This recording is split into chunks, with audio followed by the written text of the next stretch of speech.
Hi, this is Shahrez, This is Linda. and this is Tech Squared, episode 2.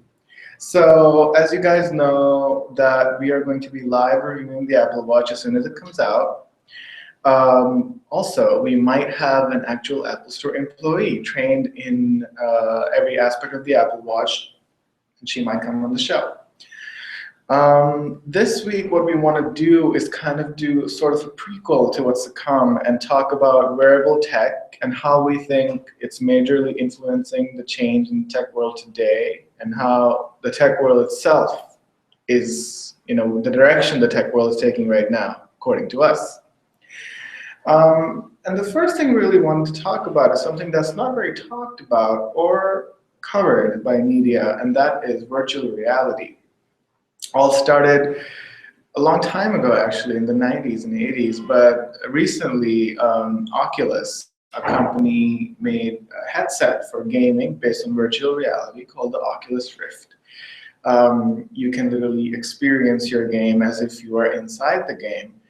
How scary would that be? It would be. How scary would that Facebook bought the company recently. It acquired the company, and that kind of signaled a very strange response in the tech media, because before that, we just took virtual reality as something that's very niche, that's got nothing to do with the mainstream. But then things like this happened, and we thought, oh, Facebook bought Oculus for many billions of dollars. It has to have something in it. And a bit before that, Google came out with much acclaimed Google Glass, but then that also kind of faded away because it's not something that you could actually imagine on a general consumer. But in general, things have been moving in that direction, and now, very recently, Microsoft just unveiled something called the HoloLens, where you can actually experience something as if it's happening in real time, in real life, in 3 dimensions, and you can actually interact with it, something that they probably developed using all the work they did with the Connect. And then there's all of the watches, the Apple Watch, the Moto X, a lot of these things. Moto 360, I'm sorry, not Moto X, Moto 360. So yeah, what do you think about the Oculus Rift? Do you want to articulate what you think about these I don't things? really know much about the Oculus Rift, but I know that it's safe to say that tech companies are trying to wedge our lives into more, trying to wedge like tech into our lives more. So obviously it starts with the landlines and cell phones. Now no one can live without a cell phone. And I guess it's just become such a necessary part of life that no one ever like realizes it. And it's kind of scary when we're kind of like talking about like the Google glasses and the Oculus and stuff like that. We see that it kind of jumps reality in some sort of way, and that's kind of creepy to me. Mm-hmm. What do you think about it? I think it's really important to zoom back sometimes. And I was talking to Linda about this before, but if you go far back, I am 20, Linda is 19, almost 20. And even us, relatively younger people, we remember in our childhood that how important landlines were and how not everyone had them. Yeah, I guess it started off with like not everyone having landlines, and then eventually it became like a household necessity. Mm-hmm. And then it was like the cell phone age. So like everyone had like those dinosaur phones, but it wasn't exactly like, oh, cell phones came out, everyone had one. It was like certain people had one. I remember when cell phone was like a big deal in like the 2000s or something. I think my dad was the only one who had a cell phone in our family, and then eventually the whole family had it, and then we got rid of the landline. And I forgot where I was going to go with this, but yeah. So basically, we got landlines. They became part of daily life. Before that, the PC did that, but not as much as the phone. And then something really massive happened. That something that didn't really make its mark in time, but it definitely made a big difference. That was the merging of the computer and the phone. All of a sudden, when cell phones had become pretty popular, but only for texting and calling, the iPhone came out. And most of us, including myself, I was much younger, and I thought the iPhone was not very useful. I didn't think most people needed such an expensive phone. I didn't think if someone had a computer, even a laptop, why would you need a phone? But similar, but They kind of like make you think you need it, and then you realize, like, oh, how could I like live so many years without this? Exactly. I was in New York City for the past few days, and I was navigating the city using my maps, using my HopStop app, and I was thinking, what if I didn't have them? I'd be totally lost. You use a regular map. Do you even know how to read a regular map? We don't even do that anymore. I remember when I was a kid and we used to have to read a map on road trips, and that's literally the only time I had to read a map in my life. And then the iPad came out. iPad was a strange product. In the beginning, it was a bit, why do you need it? It did become a necessity to a lot of people, and it did change a lot of things, especially in education and how the enterprise works. But what the iPad did was not be the product that changes everything. The iPad kind of started this. It's like an accessory. Exactly. The iPad kind of started this revolution where multiple things started to happen. Virtual reality started to come in. Companies started to merge the tablet and the laptop. Companies started, if not that, companies started to put touch screens in laptops, realizing that a bigger real estate, if you have more space on the screen, you could do so much more. And then something that we don't really think about is about this in terms of UI. This added a new user interface, a new way to interact with your media. And I personally feel like what's happening with the Oculus Rift is the same thing. And the Oculus Rift or the Microsoft HoloLens is basically just a way to interact with your devices. You are interacting in a different way than before. You are not using a mouse, you're not using a keyboard. It is much more personal. For example, with the Apple Watch, they have a new thing called Force Touch to create a new level of user interface by letting the watch sense different levels of pressure on the screen. And then there's Google Glass, which uses augmented reality, where you are in, all the features of it are very much in context of what you're seeing or what you're asking for. It's a very complex tech atmosphere right now, and I feel like one day it will differentiate, one day we will find a clear winner, the UI of the future, but I think it's also very preferential. It is very preferential. Because actually the topic of today would be Windows. So we're diverging from Shahrez's favorite topic to talk about, Apple things. So okay. So yeah, we're talking about Windows today. So Windows has a more simple user interface. So there's not a lot of like useful apps and stuff like that. So it's very down to the bone.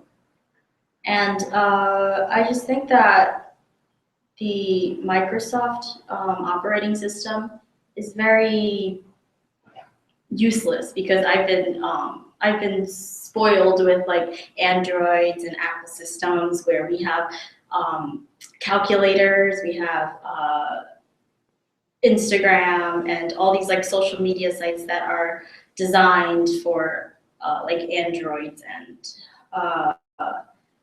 for iPhones and stuff. I think the Apple Windows phone, not the Apple, sorry. The Windows phones, they're very like for dinosaur phone users, but in like a smartphone kind of way, you know? Because I feel like I used to own a Windows phone and it's very basic. It was like you can call, you can text, you can send emails, but if you wanted to have like a social media like Facebook, Instagram, Pinterest, Twitter, whatever, you had to download like a third-party extension app. Basically, even if you have to download a third-party app for other platforms, the user experience itself is not as rich. It's not as immersive. It still feels like it's something Right. you're going into. It seems separate. When you use an Android phone or an iPhone, when you interact with it, it literally feels like an extension of you. There is no hesitation. You know where everything is. Everything is super rich. Viewing the web, sending emails, using social networking feels just as good or even better than a computer. I think with Microsoft, and I think this can actually be linked to the HoloLens that they're coming out with. I feel like Microsoft has been experimenting for a while with different user interfaces. They brought touchscreen computers to the mainstream single-handedly, something that they are not given credit for, I believe. I feel like they're trying to do something with manipulating UI. They want to do something new because I feel like they have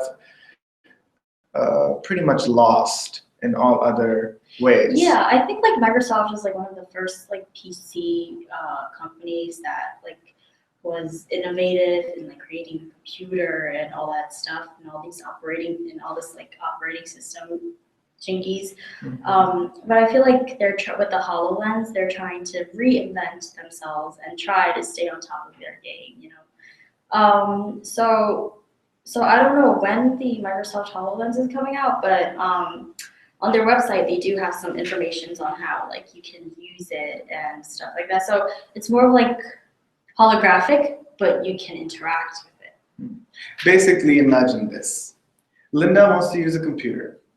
You would put the HoloLens on her, or she would put it on herself, and she would basically see everything she wants to see, that she would usually see on a computer screen in front of her, as if it's there, 3D. And all she has to do to interact with it is to wave her hand around or speak to it.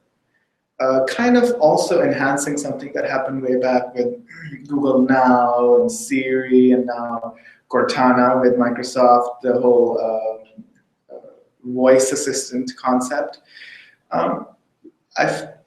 I believe that very subtly, not in a very dramatic, instant way, tech is evolving in the sense that natural interface is becoming a thing. Just like how graphical user interface became a thing in the 80s. How you could, in the 80s, it was a massive shift to be able to see what you're doing on a screen.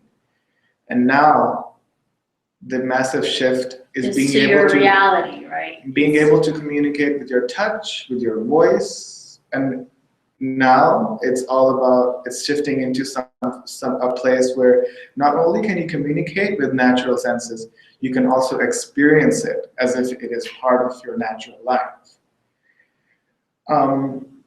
It's hard to determine a pattern right now, but it's definitely a very, very interesting time in tech.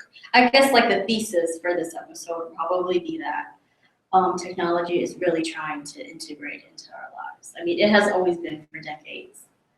But I think the Microsoft HoloLens might be like the best thing they've ever made in like years. They have this program, I think, in there where you can, like Shahrez said, interact with like more the software and stuff without actually clicking the buttons on your PC. It's more of like swipe and points and stuff like that. Very much like the Kinect with Xbox 360 and the Xbox One. I think that's very, it seems like almost impossible to program. Like if you asked me like 2 years ago when like the Google Glasses hasn't like come out or whatever, I don't think that would have been even possible. Because when you think tech, you think like things that are tangible, wires, circuits, and whatever, not virtual reality. Exactly. Other than that, a few things I do want to discuss before I forget is we will, just to remind you in case you are watching Tech Squared for the first time, Tech Squared, on Tech Squared, we will be discussing tech, having people on the show, having questions from the people, making you guys as involved as possible. We will also be trying to acquire new products as they come out and review them on air. For certain episodes, for example, the Apple Watch episode, we might even go to an Apple store, or we might call in an Apple Store employee who is well versed in Apple Watch because they just received training about it.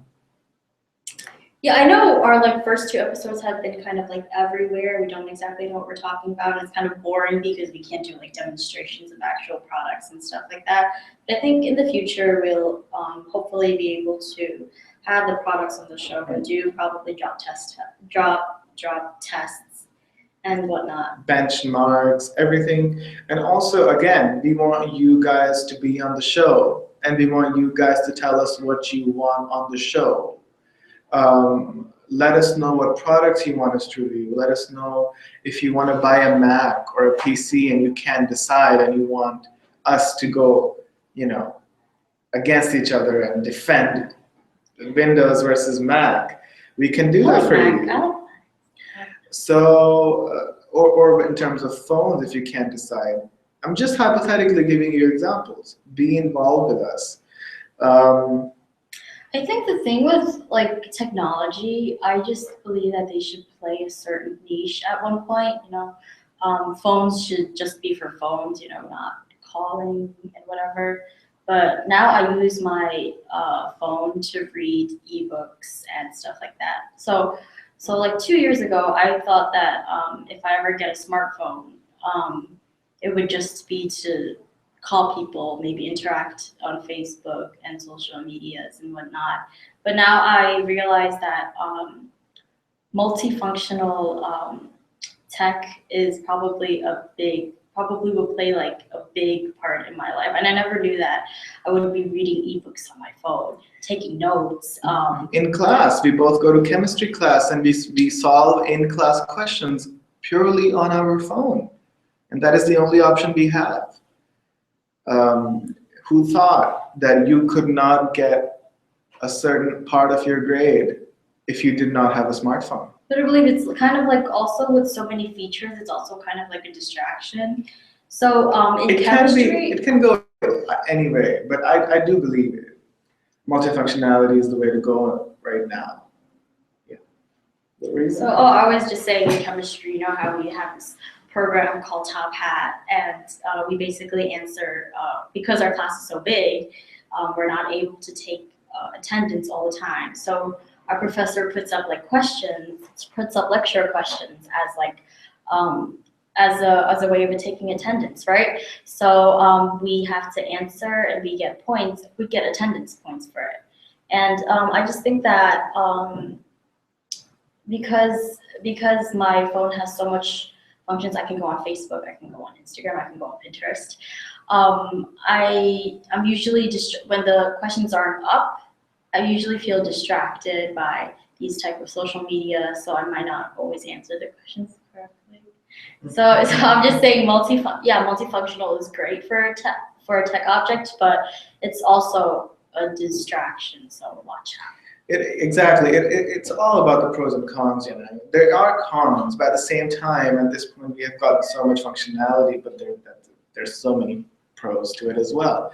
So it's totally subjective. While Linda might want to not be as distracted as she might be with a smartphone, at the same time, she does want the convenience of having email on the phone. She wants the convenience of Facebook on the phone. Blackboard, the online portal we use to keep track of our assignments and our homeworks and our courses, she wants to have that on the phone. I want to have it on the phone. Why? Because I would like to just receive notifications on the phone and interact with them instead of, opening up a computer, logging into Blackboard. I think I might be already a fan of the HoloLens, because if you can just stay in bed and do your work or watch Netflix without opening your laptop or opening your TV, I think I'm a fan. Yeah, watch out, Microsoft. We'll be contacting you for a HoloLens when it comes out, so that we can show you guys the HoloLens. Oh, closures, right? Are we up to closures? Not really. Okay. Basically, So let's talk more about the HoloLens.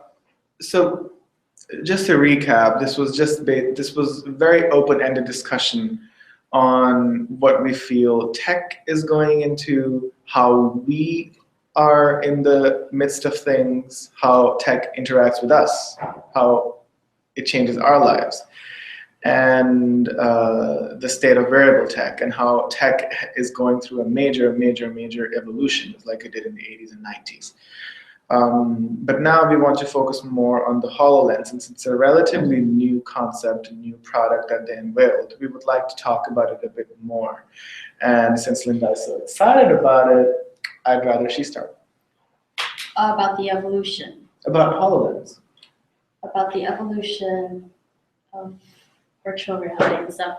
Well, I'm really excited about it. She literally has it open on her I have it computer open. right now. I've watched like the commercial like 3 times in a row. I just think that it would be more convenient for our daily lives and stuff. But I feel like it would be kind of stupid to just like wear it around. It would look stupid, right? Because remember all the fiasco with the Google glasses? That is exactly why it hasn't reached the mainstream. Mm-hmm. But I guess like in the future, the HoloLens might not look as stupid. Might be a little more compact. Even if it is not, maybe we will be desensitized to the concept of it. When in 2007 and before that, if everyone you saw on public transport was holding a phone in their hand till they got off and looking at it constantly, you would have thought it was very strange. Just like the iPad, right? I remember when the iPad came out. I was like, why is he holding such a big phone? That's so stupid. Mm-hmm. And now we're so it's such a common scene. If someone does not own an iPhone or an Android phone or a smartphone in general, or doesn't utilize it in a way that most of us do, we think of it as strange. Mm-hmm. We think of it as something that's crippling that person's life. So a concept that was not existing before 2007. So it's something to think about.